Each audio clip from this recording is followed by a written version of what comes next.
Grade 3 na si Dico. So, first steps pa dito.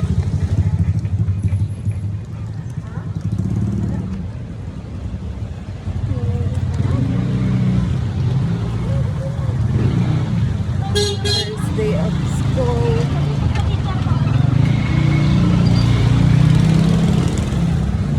Hindi na lang malapit sa school mo. 9, 40, 41, 42, 43, 44.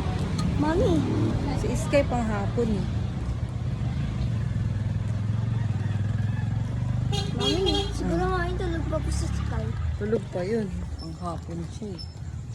Minsan po, Mami, nagigising po ako ng 4. Hindi niya kaya magpang umaga kasi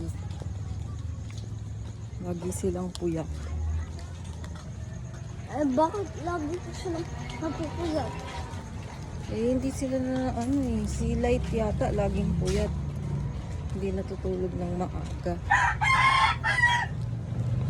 Buti na lang. Kaya umiiyak po si Light namin, tapos kinigising po si Sky.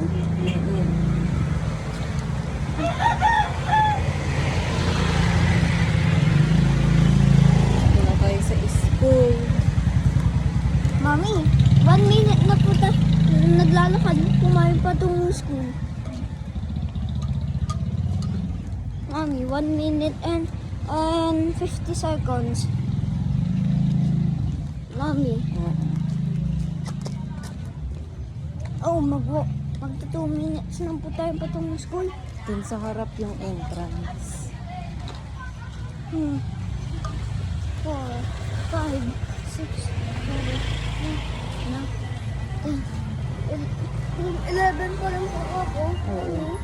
Pero bakit? Ibang alam na po ako. Eh, dun na-assign yung teacher mo eh. Tapos sila teacher Donna, nasa baba na. May anong oras na po? Ano oras na ba sa'yo? Mami, Mami, 7 po sa akin eh. 7 a.m. Ay, anong oras po sa'yo? 7 na.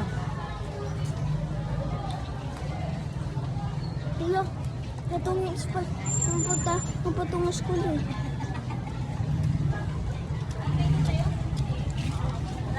At 7.